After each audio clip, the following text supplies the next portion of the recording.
nhất thiết hữu vi pháp, như mộng huyễn bào ảnh, như lộ diệt như điện, ưng tác như thị quán. Kinh Kim Cang Giảng Ký,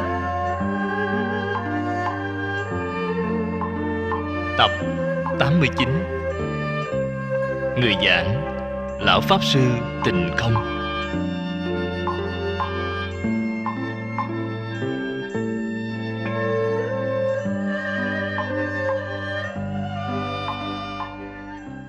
Thật là thật sự có, không phải không là không ngơ. Không phải không có gì cả. Không có gì cả.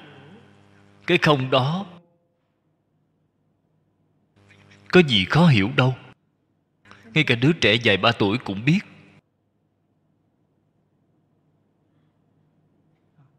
Nhưng Phật nói cái nghĩa không này, người tiểu thừa không hiểu. Bồ Tát Quyền Giáo Đại Thừa cũng không hiểu.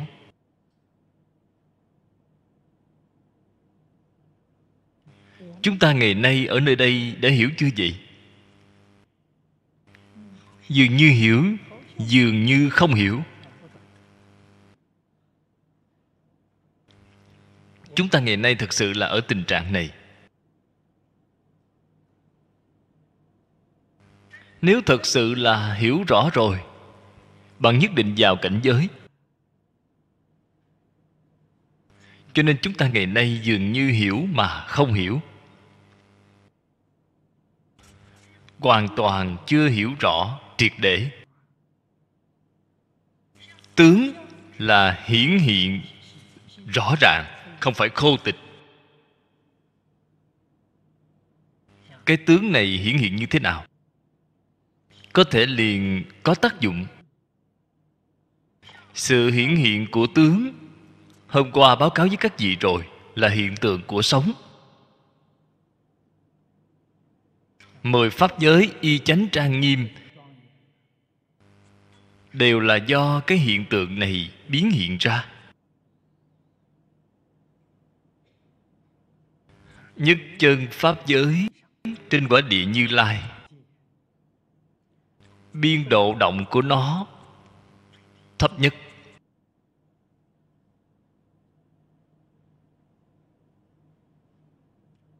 Động chậm nhất. Nó cái sống đó rất nhỏ nhiệm, động rất chậm, hiển thị ra cái pháp giới đó vĩnh hằng bất biến. Ở trong 10 pháp giới, cái chấn động sống này của Bồ Tát còn lớn hơn pháp giới Phật. Biên độ lớn hơn, thời gian nhanh hơn.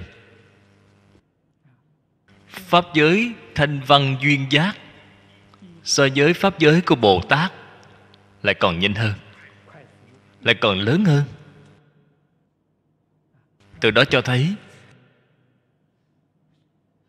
nơi chấn động thời gian nhanh nhất, biên độ lớn nhất là chúng sanh ba đường ác. Chúng sanh ba đường ác, cái tâm niệm đó dao động rất cao.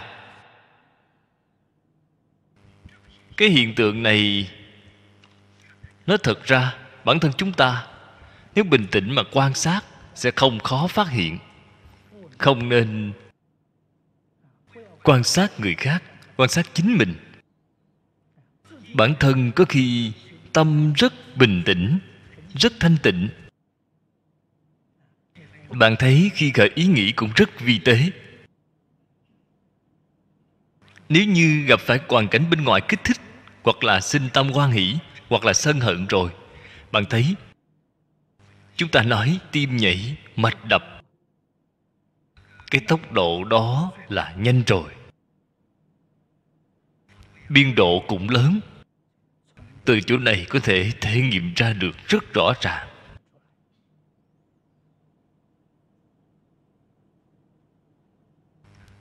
Trong khi chậm, khi bình tĩnh thì biến đổi nhỏ. Là ngay trong đời của bản thân chúng ta. trong lúc tâm trạng rất bình hòa, lúc rất thanh tịnh.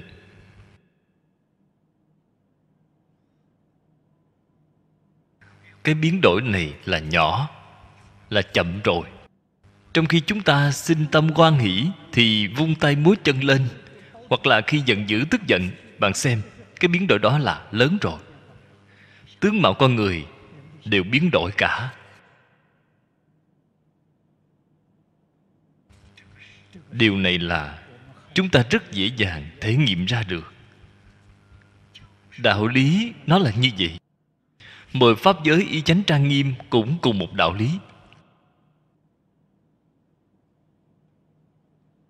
Cho nên trên pháp hành của Phật Pháp, tổng cương lĩnh chính là tu định. Bất kể là pháp môn nào, 8 vạn 4 ngàn pháp môn, vô lượng pháp môn, tu cái gì? Tu định. Do giới được định, do định khai huệ, đều là tu thiền định. Tuyệt đối không phải nói chỉ có thiền tông mới tu định. Hiện nay là có rất nhiều người hiểu lầm, cho rằng không phải tu thiền thì không cần tu định, là quá đổi sai lầm. 8 vạn 4 ngàn pháp môn, thực tế chính là nói 8 vạn 4 ngàn loại phương pháp khác nhau. Tu gì vậy? Đều là tu định. Họ dùng phương pháp tham cứu để tu định. Chúng ta dùng phương pháp trì danh niệm Phật để tu định. Phương pháp khác nhau, nhưng hiệu quả đạt được là như nhau. Cái mà Tịnh Tông chúng ta gọi là sự nhất tâm bất loạn, là ngang với thiền định thiền tông. Thiền tông nói đắc định, lý nhất tâm bất loạn, ngang với phá bản tham ở trong thiền tông. Đại triệt đại ngộ, minh tâm kiến tánh. Chúng ta dùng phương pháp khác nhau, danh từ thuật ngữ nói ra khác nhau, trên thực tế là một sự việc. Giáo hạ dùng phương pháp chỉ quán, mật tông dùng phương pháp trì chú. Phương pháp mặc dù khác nhau, nhưng đều là tu giới định huệ. Nương theo cái phương pháp đó là giới. Giới là như pháp, tuân thủ phép tắc, nương theo phương pháp mà làm. Đó chính là trì giới. Nương theo phương pháp mà tu, công phu đắc lực rồi, nhất định là có thể đắc định. Sau khi đắc định, có thể khai ngộ, có thể kiến tánh. Sự việc đó là như vậy. Cho nên cái tịch này không phải khô tịch. Khô tịch là biến thành định chết rồi. Cái đó có lợi ích gì chứ? Không khởi tác dụng. Chư Phật Bồ Tát biểu hiện cho chúng ta thấy, đi đứng nằm ngồi đều ở trong định. Ở trong Kinh Đại Thừa thường dùng thí dụ nói, định na già thường tại, không lúc nào không định. Na già là tiếng Phạn, dịch thành ý nghĩa tiếng Trung Quốc là long tượng, chính là voi lớn. Chúng ta thấy voi lớn, đến vườn bách thú thử xem voi lớn. Ở trong tất cả động vật thì voi là giống như ở trong định vậy. Bạn thấy nó rất vững vàng, chậm rãi. Nó không giống như những động vật khác, chuyền nhảy rất nhanh, giống như tâm không định. Còn voi đó giống như đều ở trong định vậy. Dùng cái thí dụ này, chư Phật Bồ Tát đi đứng nằm ngồi đều ở trong định. Đó đều là định. có thể thấy cái định đó không phải ngồi xếp bằng xoay vào vách. Tất cả mọi hoạt động đều ở trong định, đều không có lìa khỏi định. Đó mới gọi là thiền định rất sâu. Trong kinh Lăng Nghiêm nói là Thủ Lăng Nghiêm đại định, chính là cái ý này, là định vốn có trong tự tánh.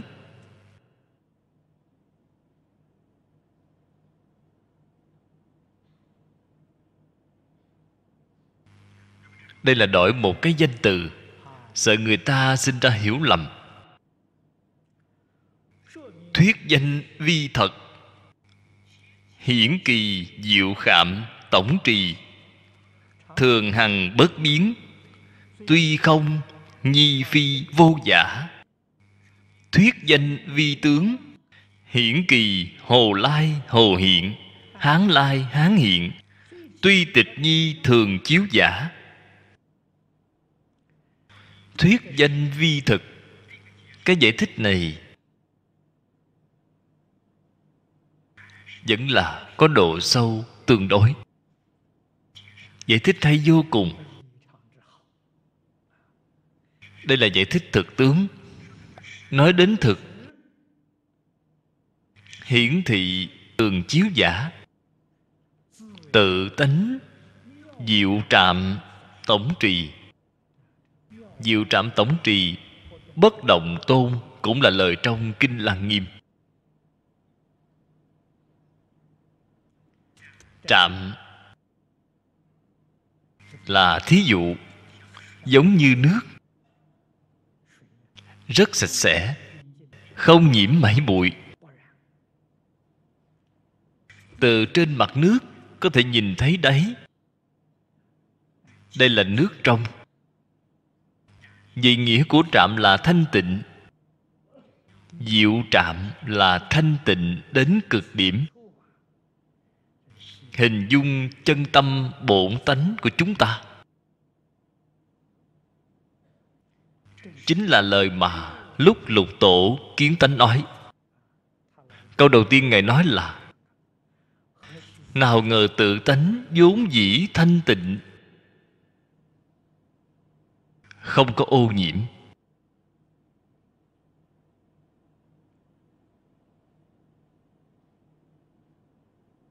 Tự tánh tâm thanh tịnh của chúng ta hiện nay có ô nhiễm hay không vậy? Vẫn không có ô nhiễm. Cho dù đọa vào A Tỳ địa ngục cũng không ô nhiễm. Vậy mới gọi là tự tánh. Vậy mới gọi là bổn tánh. Xưa nay không ô nhiễm. Ô nhiễm là gì vậy? Ô nhiễm là một lớp hư vọng chướng ngại kín. Là một lớp hư vọng, là giống như mây che kín mặt trời vậy. Mây có thể che kín được mặt trời không? Mặt trời thật sự bị mây che kín rồi sao? Không có. Nói thật ra mây đã che kín mắt chúng ta. Trên tự tánh, những thứ vọng tưởng phân biệt chấp trước, vô minh phiền não đó là giống như mây vậy. Cho nên cái tưởng đó gọi là vọng tưởng. Bạn phải hiểu được ý nghĩa của chữ vọng đó. Vọng là không phải thật. Thật có thể trừ hết được không? Thật thì không trừ hết được. Đúng là nó là vọng. Vọng làm sao trừ hết? Vì giác ngộ nó liền không còn nữa. Khi mê thì có, vừa giác liền biến mất rồi.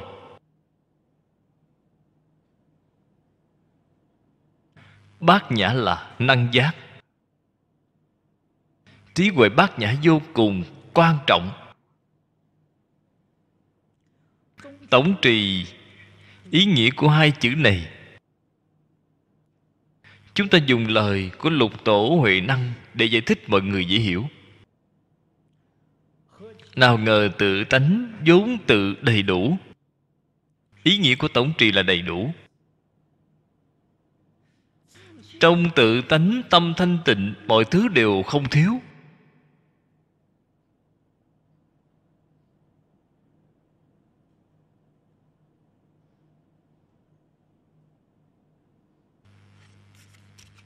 Không những không thiếu. Đại sư Huệ Năng lại nói: nào ngờ tự tánh năng sanh vạn pháp.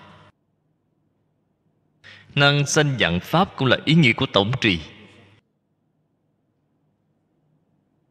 Hư không pháp giới, cõi nước chư Phật, uy chánh trang nghiêm, đều là từ cái này biến hiện ra. Chưa có biến hiện ra, nó đầy đủ, nó vốn dĩ đầy đủ. Nhân duyên chín mùi liền hiển hiện ra. Tất cả vạn tượng có thể tùy duyên biến hiện. Diệu trạm tổng trì, và thể tánh của nó là thường hằng bất biến. Chân tâm năng biến, thể tánh vĩnh viễn bất biến. Cái biến là nó khởi dụng. Tác dụng của nó có thể biến, nhưng bản thể của nó bất biến. Hai chữ thực tướng, thực là nói từ trên thể, chân thực. Tuy không mà không phải là không ngơ. Trên thể thực sự chẳng có gì, nhưng mà không thể nói nó không. Tại sao không thể nói nó không vậy? Nó có thể hiện tướng. Nếu như nói không thì tác dụng hiện tướng của nó là không có rồi. Đó chính là nó có thể hiện tướng. Tuy hiện tướng, nhưng thể của nó vẫn là không tịch. Đây là ý nghĩa của thực. Thuyết danh vi tướng. Dưới đây nói cái tướng này. Tướng là nói từ trên hiện tướng.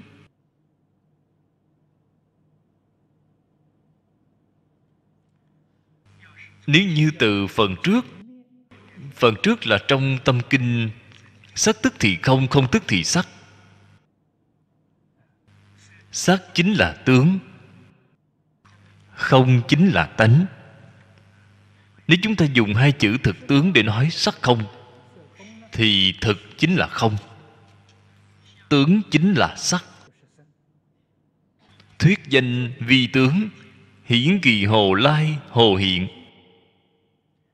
Cái này là tấm gương làm thí dụ. Chúng ta soi gương, bạn thấy gương không có gì cả, là không, là rất sạch sẽ. Hồ là người nước ngoài. Người Trung Quốc trước đây chúng ta là người Hán.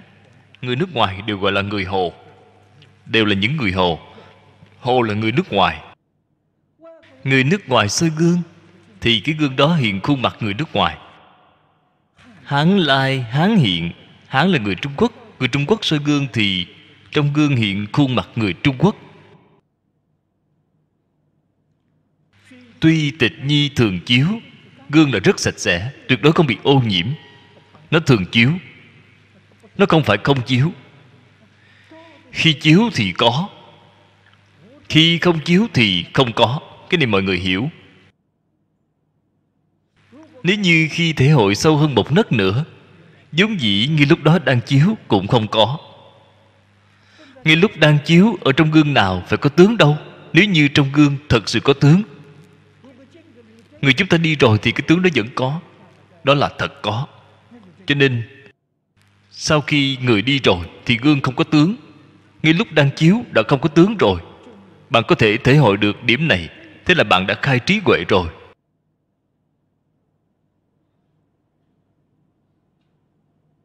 Dùng cái này để thí dụ cho tự tánh của chúng ta.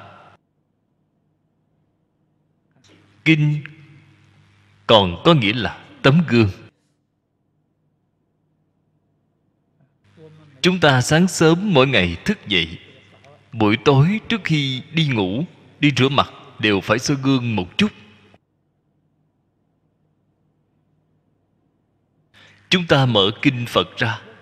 Kinh Phật là một tấm gương soi tâm thanh tịnh của chúng ta, soi chân tâm bổn tánh của chúng ta. Trên mặt chúng ta có dính một chút bẩn, biết đem nó đi rửa sạch sẽ. Ở trong tâm những thứ dơ bẩn đó, tại sao không đem nó rửa sạch chứ? Ở trong tâm những thứ gì là bẩn vậy? Tham sân si mạn nghi ác kiến đều là đồ dơ bẩn. Đây là những cái rất thô. Cái vi tế là gì? Vọng tưởng phân biệt chấp trước. Đây là thứ ô uế dơ bẩn ở trong tâm bạn. Tại vì sao không đem nó rửa sạch sẽ? Vẫn muốn giữ nó ở trong đó. Cái này là sai rồi.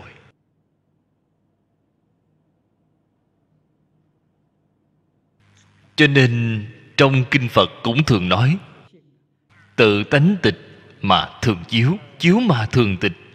Dùng tịch chiếu hoặc là chiếu tịch. Những danh tướng này cũng là nói đến thực tướng, cũng là nói đến tự tánh.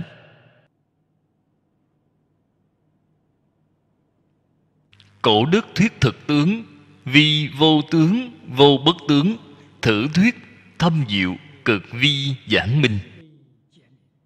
Chúng ta thấy Đại Đức xưa chú giải kinh Bát Nhã giống như kinh Kim Cang. Từ xưa đến nay tổng cộng có đến hơn 100 loại chú giải. Đây là nói số ít.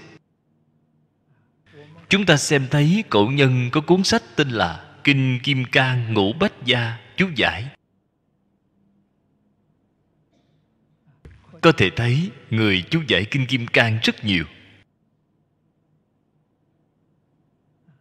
Trong đó không ít người giải thích thực tướng dùng cái câu vô tướng vô bất tướng này. Cách giải thích này rất hay. Nó thực ra là giống với giải thích cái ý nghĩa này ở phía trước.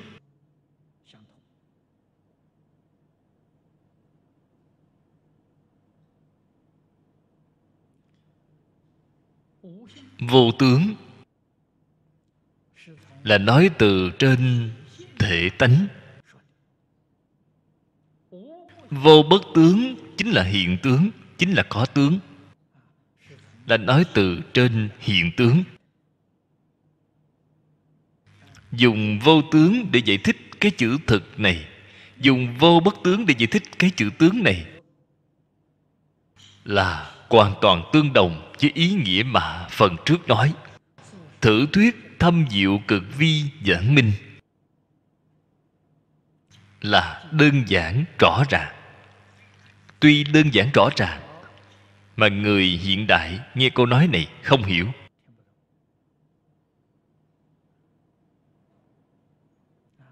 Cũng chính là nói câu nói này thời trước đây những người đó là đương cơ. Hiện nay những người này rất khó hiểu.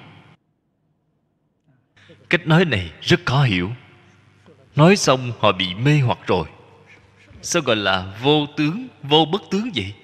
Họ không những không thể thể hội, trái lại còn sinh khởi nghi hoặc. Tánh thể không phải tướng, cho nên nói vô tướng. Vì vậy vô tướng là nói từ trên thể, giải thích chữ thực.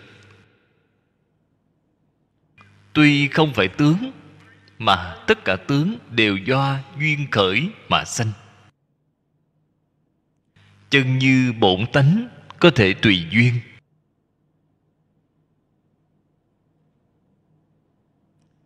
Theo duyên nhiễm thì biến thành cõi uế, biến thành lục đạo. Theo duyên tịnh thì biến thành cõi tịnh.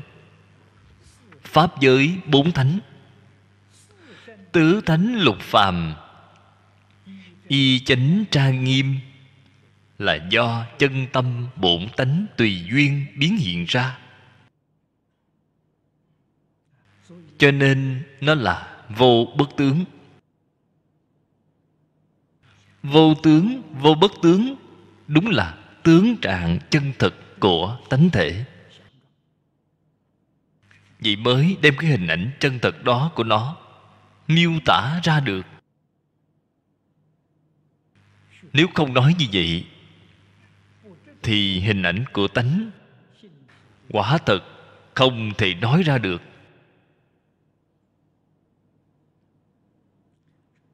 Tướng bất tướng câu ly,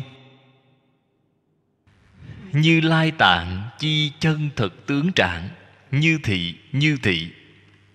Câu nói này vô cùng quan trọng. Đây mới là nói thật sự viên mãn.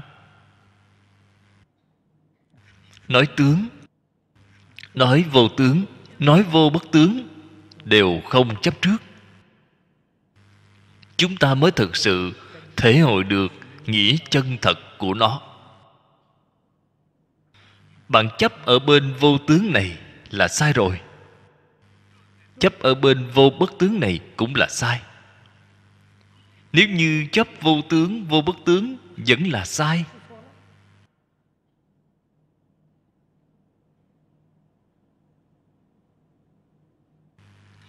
Thảy đều không được chấp trước. Thể hội được ý nghĩa của nó, quyết định không được chấp trước. Thể hội cái ý nghĩa này mà trong tâm vẫn còn cái niệm thể hội, thế cũng sai.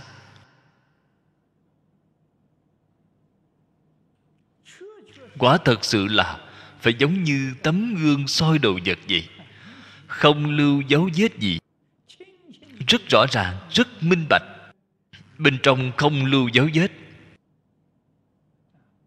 Không những là không lưu quá khứ, vừa mới nói ngay khi đang chiếu đã không lưu dấu vết. Dụng tâm của Phật Bồ Tát. Phật Bồ Tát dùng tâm gì vậy? Phần trước đã nói qua rất nhiều lần. Dùng chân tâm. Dùng chân tâm là cách dùng như vậy. Thích Ca Mâu Ni Phật ở trong bổn kinh vừa mở đầu biểu diễn cho chúng ta xem. Vào đại thành xá vệ khất thực, đắp y mang bát. Đây đều là có tướng. Đây chính là chỗ này nói là vô bất tướng. Tuy có tướng, nó quả thật sự là cái tâm thanh tịnh đó, ngay cả dấu vết cũng không nhiễm.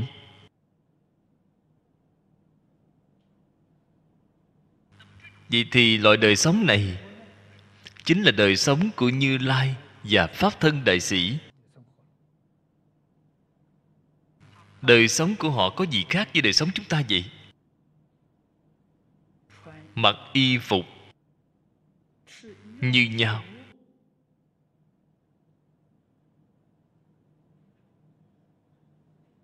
ăn thức ăn như nhau. Mà người ta ở nhất chân Pháp giới, họ mặc cái y phục đó là y phục của nhất chân Pháp giới. Thức ăn họ ăn là thức ăn của nhất chân Pháp giới. Chúng ta ăn giống như họ, mà chúng ta mặc y phục là y phục của lục đạo luân hồi. Ăn thức ăn là thức ăn của lục đạo luân hồi. Bạn suy nghĩ xem, chỗ khác nhau là ở chỗ nào vậy?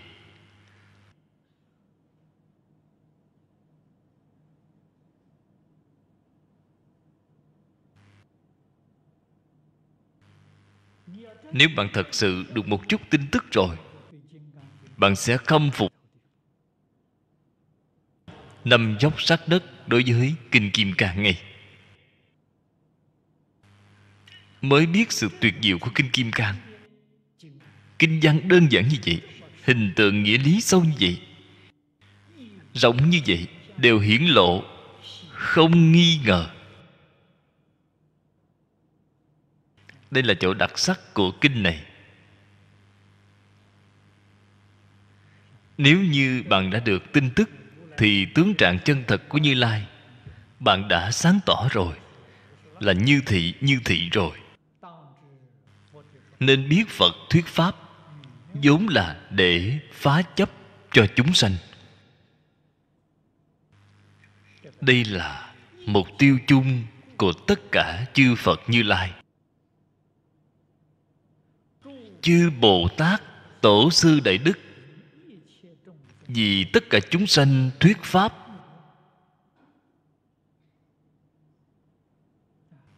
Phật thuyết pháp cho chúng ta dụng ý ở đâu vậy?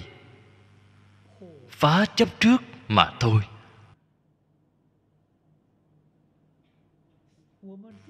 Chúng sanh chúng ta rất phiền phức.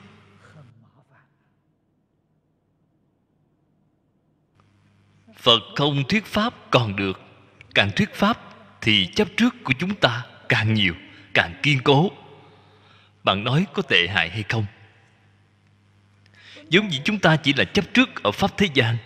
Đây là Phật vừa thuyết pháp cho chúng ta, thì chúng ta lại chấp trước thêm Phật pháp nữa rồi.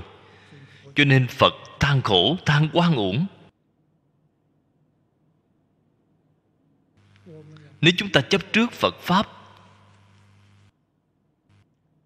là không phải Phật hại chúng ta, Phật không có tâm hại chúng ta. Chúng ta tự mình hại chính mình. Tự mình hại chính mình, lại còn quay trở lại trách Phật Bồ Tát: Ngài hại tôi.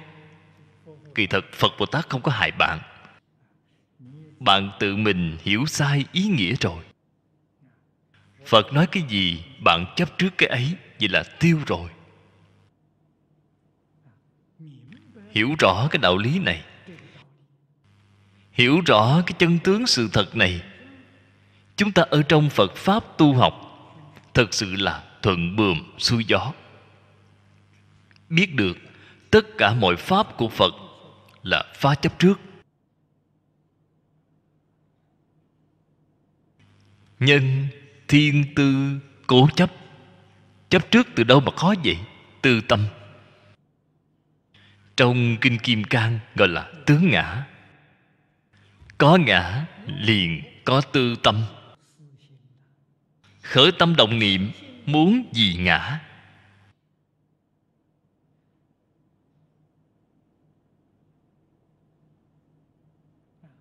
Tất cả mọi vật muốn nghĩ cách biến nó thành sở hữu của mình, thế liền khổ ngay.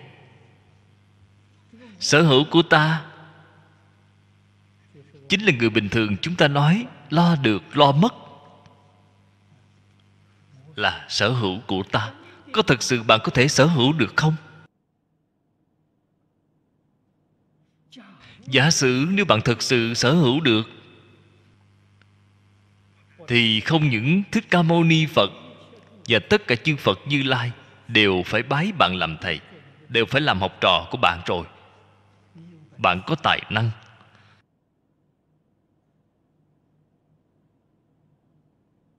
Bạn thật sự có thể ở trong tất cả Pháp đạt được mọi thứ. Thế thì tất cả chư Phật Bồ Tát khâm phục bạn. Bạn rất tuyệt vời. Phàm cái gì có tướng đều là hư vọng. Tất cả Pháp hữu vi như mộng huyễn bèo bọt. Bạn được cái gì chứ? Bạn có cái gì?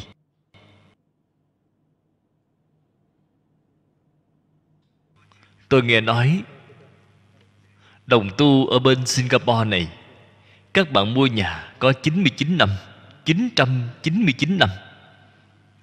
Mọi người đều đang tranh. Cái này thì gay go rồi. Bạn có thể sống đến 99 năm không?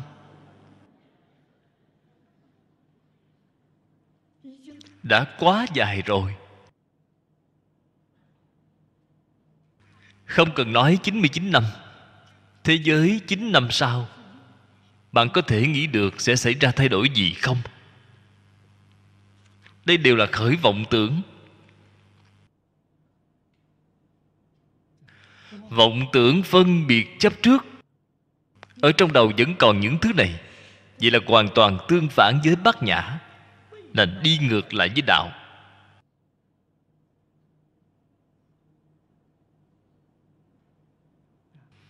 Cho nên phước báo thật sự là không có gì khác. Phật nói với chúng ta: đoạn ác tu thiện, tích lũy công đức. Làm nhiều việc lợi ích tất cả chúng sanh, đó là bạn tích đức tu phước. Cho nên Phật ở trong kinh thường nói, chúng ta là đệ tử Phật, người thông minh nên làm những việc có thể mang đi được. Cái không thể mang đi được thì không nên làm. Cái 9999 đó đều không thể mang đi được. Đó là khởi vọng tưởng không thể mang đi được. Nên làm những việc thật sự mang đi được. Bạn thấy mọi người, các bạn cũng thường hay nói ở cửa miệng, mọi thứ đều để lại, chỉ có nghiệp mang theo. Những thứ gì có thể mang đi được vậy? Nghiệp. Chúng ta không nên mang nghiệp ác, cũng không nên mang nghiệp thiện. Chúng ta nên mang theo tịnh nghiệp. Dùng tâm thanh tịnh, đoạn ác tu thiện. Niệm Phật cầu sanh tịnh độ. Chúng ta mang cái nghiệp này, chúng ta làm cái này. Niệm Phật là tốt rồi, tại vì sao cũng phải đoạn ác nữa vậy? Không đoạn ác thì sợ là nghiệp chướng hiện tiền, không giảng sanh được. Đoạn ác là tiêu nghiệp chướng.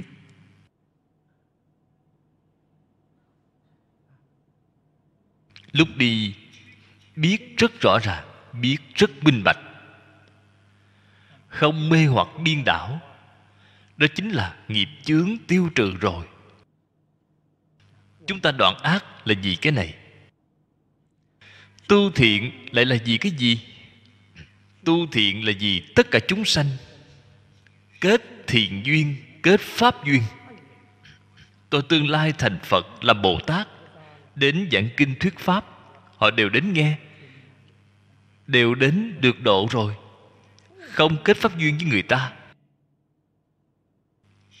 bạn tu tốt đi nữa, giảng hay đi nữa, mà không có duyên với những chúng sanh đó, lên một giảng kinh không có người nghe kinh. Cho nên cần kết thiện duyên với chúng sanh. Người bình thường đều biết pháp duyên của tôi rất lớn, đến nơi nào pháp duyên cũng rất thù thắng. Cũng có pháp sư hỏi tôi, pháp duyên của thầy tại vì sao lại tốt như vậy? Có thể chỉ tôi một chút không? Tôi liền khuyên họ bố thí, kết duyên. Cho nên bạn thấy không ít đồng tu cúng dường tôi, cúng dường tiền cho tôi không có chỗ dùng, không có chỗ nào dùng cả. Pháp sư khác thì đem số tiền này đi xây chùa to, tôi đem số tiền này đi in kinh. In kinh lại kết duyên với mọi người, các bạn. Cho nên duyên của tôi là kết rất rộng.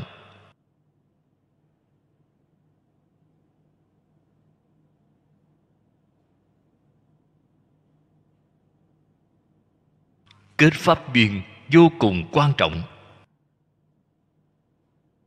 Kết cái duyên này, duyên kết sâu, tôi tương lai thành Phật sẽ độ những chúng sanh này. Chúng ta xem thấy số lượng độ chúng sanh của tất cả chư Phật Như Lai không như nhau. Có số người thành Phật độ được nhiều, có số người thành Phật độ được ít. Nguyên nhân gì vậy? Ở trong nhân địa kết duyên nhiều ít khác nhau.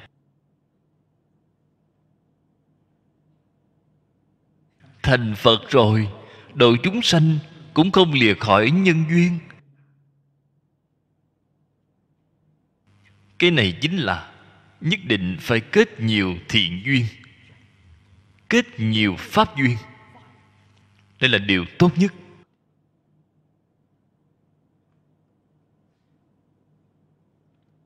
Như thế càng chấp trước thì càng thiên tư, tư tâm.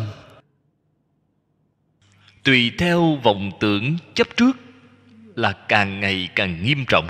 Cái sự việc này phiền phức. Chúng sanh sở dĩ tạo nghiệp thọ khổ, luân hồi bất dĩ, sanh tử bất hưu, toàn do ư thử. Tại vì sao lại tạo nghiệp? Tại vì sao bị thọ khổ? Tại vì sao bị luân hồi? Đều là vì cái chữ tư cả. Tự tư tự lợi.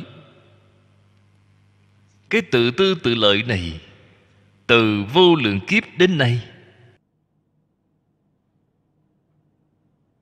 thật sự đã hại chúng ta thê thảm rồi. Chúng ta trong đời quá khứ không phải chưa có tiếp xúc được Phật Pháp. Từ Kinh Kim Cang, từ Kinh Vô Lượng Thọ, cái này không cần nói nhiều nữa. Ở trong hai bộ kinh điển này, Phật nói cho chúng ta biết, cũng tương đương với việc Phật thọ ký cho chúng ta. Trong đời quá khứ, đời đời kiếp kiếp, chúng ta đã từng cúng dường vô lượng vô biên chư Phật Như Lai rồi. Cho nên bàn về thiện căn phước đức thì có rất nhiều A-la-hán, Bích Chi Phật, Bồ Tát cũng không sánh bằng chúng ta. Đây là thật, không phải là giả. Phật ở trong kinh đã làm chứng cho chúng ta rồi. Nếu như không có thiện căn phước đức sâu dày như vậy, bạn gặp được pháp môn tịnh độ, bạn sao có thể tin được chứ? Bạn sao chịu phát nguyện cầu sanh tịnh độ? Bạn tiếp xúc được cái pháp môn này rồi, bạn có thể tin, có thể phát nguyện, có thể niệm Phật cầu sanh, là thiện căn phước đức nhân duyên của bạn mãn rồi.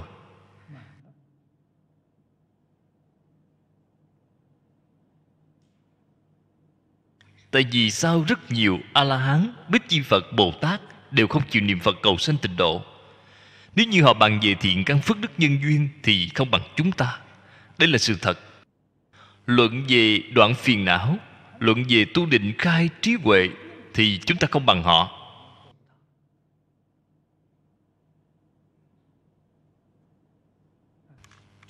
Những sự thật này chúng ta cũng phải làm cho thật rõ ràng. Sau đó mới biết quý trọng cái cơ duyên của đời này.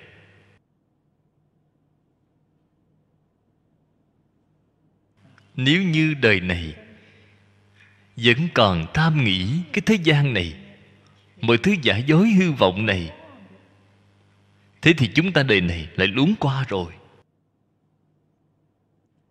Các vị nhất định phải biết, một đời luống qua, có phải đời sau có thể gặp được hay không? Không nhất định. Đời sau không biết đi đến cõi nào. Lần sau gặp lại được, có thể cách rất nhiều đời rồi, cũng có thể cách một kiếp, hai kiếp, cũng có thể cách vô lượng kiếp, đã không biết khi nào. Cho nên cái cơ hội này là rất khó gặp được. Cư sĩ Bành Thế Thanh nói rất đúng. Cái cơ hội này gặp được một lần là vô lượng kiếp đến nay hy hữu khó gặp. Vô lượng kiếp mới gặp được một lần. Thật sự giống như các bạn mua vé số trúng về độc đắc vậy. Rất khó khăn mới trúng được một lần. Không phải bằng hôm nay trúng được một lần, tháng sau là trúng nữa. Đâu có cái việc đó.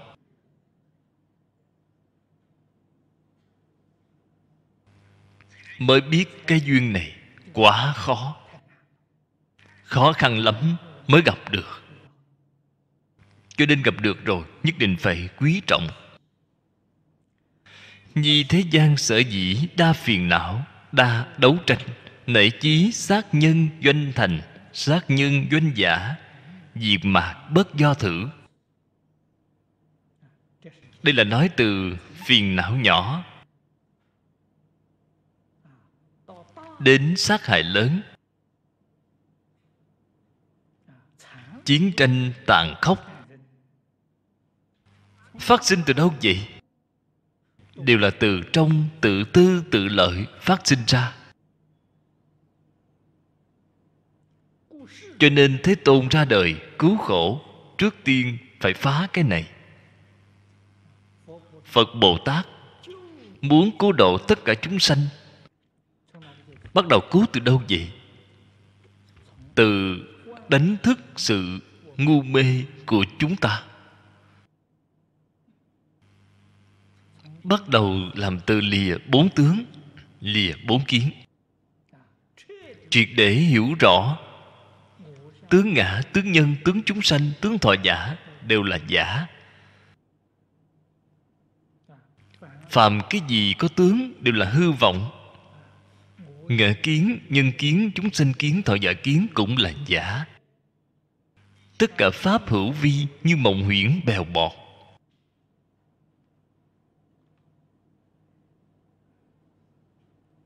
Bạn có thể thấy rõ ràng cái này. Loại sự việc này thấy rõ ràng liền gọi là nhìn thấu. Không còn chấp trước nữa, đó chính là buông xả. Có thể nhìn thấu, buông xả thì pháp Đại Thừa này là không khó. Quyết định không được hiểu sai ý nghĩa. Ở trong đời này là có hy vọng thành tựu. Chúng ta lật bản kinh qua.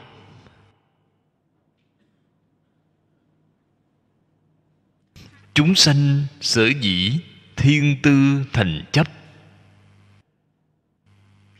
Thiên là thiên kiến, tư là dục vọng, tư dục tư tâm, tạo thành chấp trước kiên cố. Vô tha là không có gì khác. Do kỳ trí huệ đoản thiển là không có trí huệ.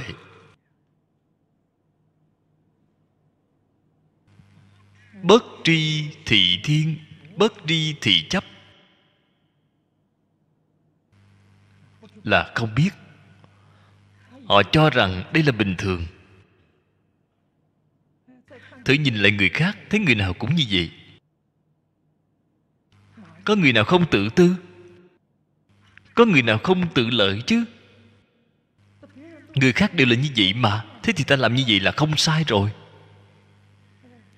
Ở đây người khác thể đều tạo lục đạo luân hồi. Ta luân hồi thì đâu có gì sai chứ.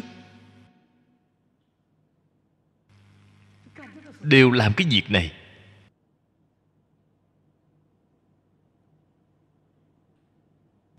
Có thể thấy ở trong cái môi trường này, muốn giác ngộ thật sự không dễ dàng.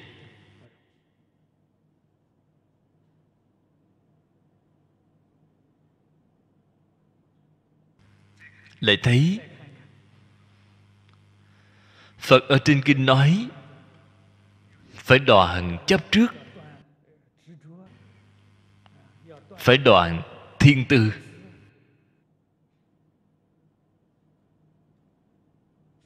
Tôi thấy người học Phật cũng rất tự tư. Không những người học Phật tại gia tự tư chấp trước, Pháp Sư xuất gia cũng tự tư, cũng chấp trước. Thế cái tự tư chấp trước này của tôi có gì sai chứ?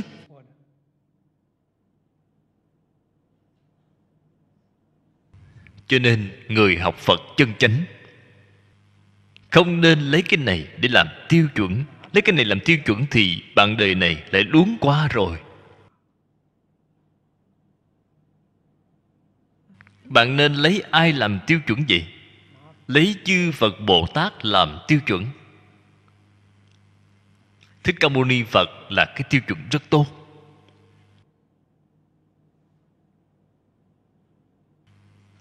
Ngài có thể làm quốc dương nhỏ mà Ngài không cần.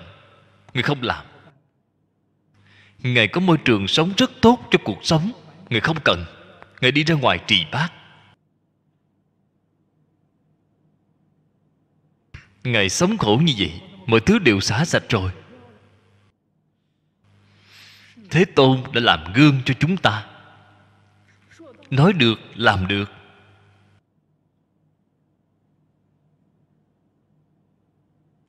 Những đệ tử này của Thế Tôn cũng đã làm gương cho chúng ta, cũng là nói được, làm được.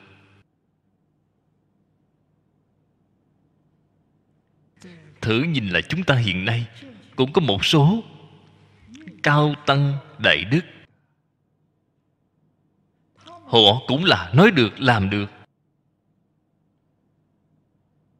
Năm xưa Lão Hòa Thượng Hư Vân, người ta nói được làm được. Lão Hòa Thượng Hư Vân, tôi với Ngài chưa từng gặp nhau.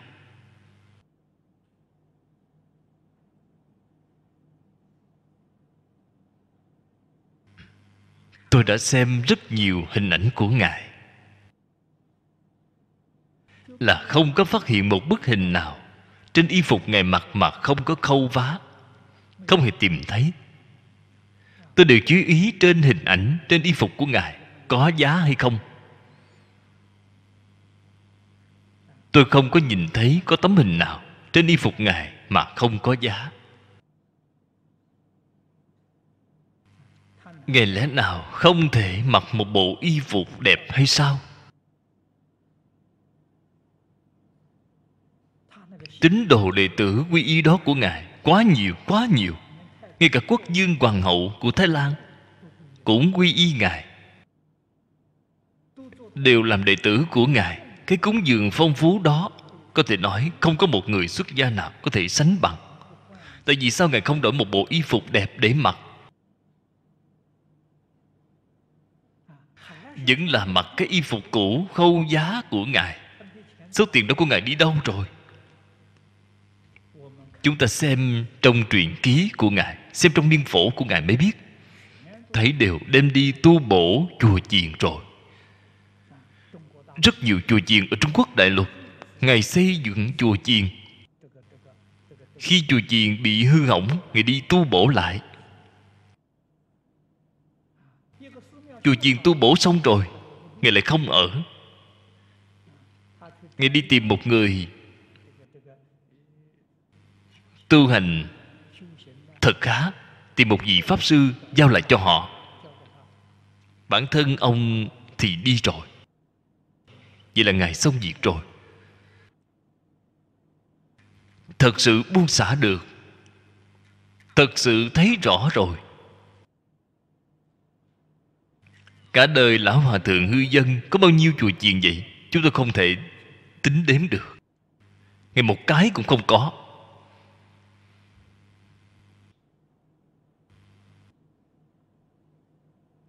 Vậy đã làm tấm gương cho chúng ta xem. Vị thứ hai là Lão Pháp Sư Ấn Quang. Đây là vị đại đức của Tịnh Tông chúng ta. Bạn xem Ngài cả đời,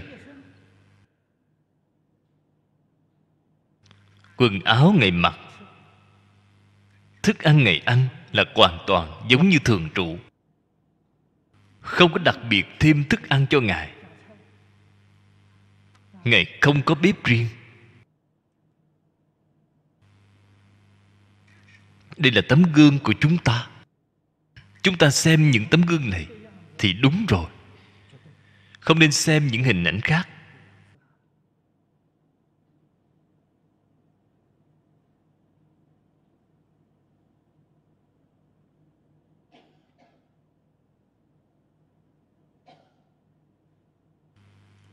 Sau khi tôi học Phật đã xuất gia, thầy của tôi bảo tôi học Pháp Sư Ấn Quang. Thầy là đệ tử của Pháp Sư Ấn Quang.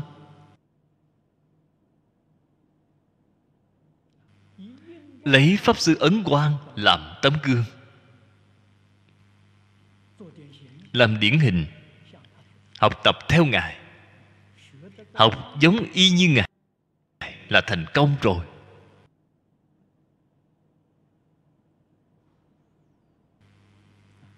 Ngài cả đời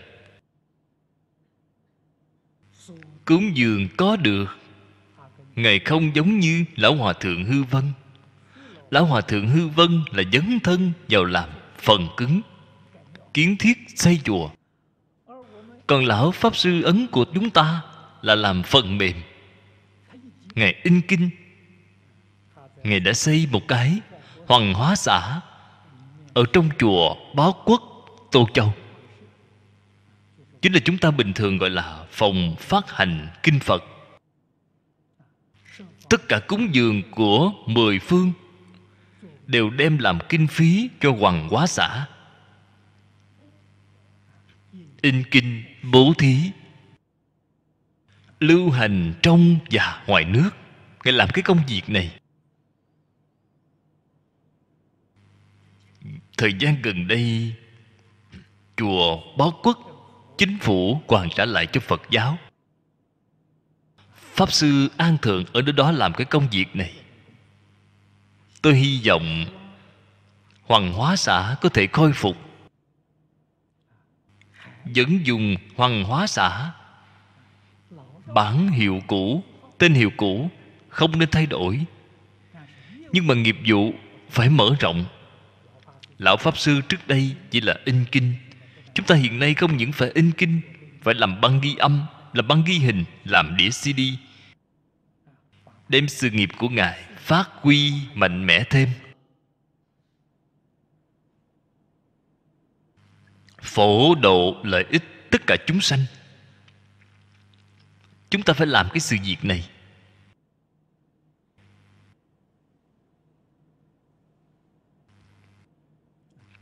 Niệm niệm muốn làm rạng rỡ Phật Pháp, niệm niệm muốn lợi ích chúng sanh, là đem cái ý niệm riêng tư phá vỡ rồi. Không nên nghĩ cho bản thân. Nghĩ cho bản thân không lợi ích. Người ta thường hay nghĩ cho bản thân,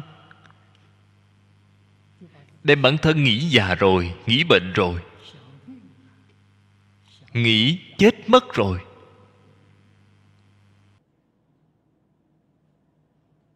Niệm niệm nghĩ gì người khác thì mình không còn nữa.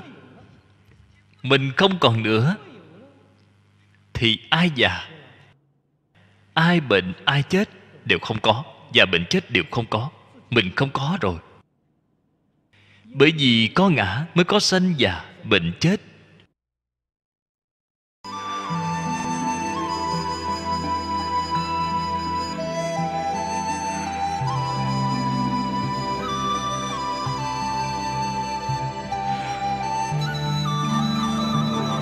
Cẩn dịch Viên Đạt Cư Sĩ, Vọng Tây Cư Sĩ, Vọng Tây Cư Sĩ @gmail.com. Người đọc Hạnh Quang. Phát tâm cúng dường do gia đình Phật tử Thiện Đức thành kính cúng dường.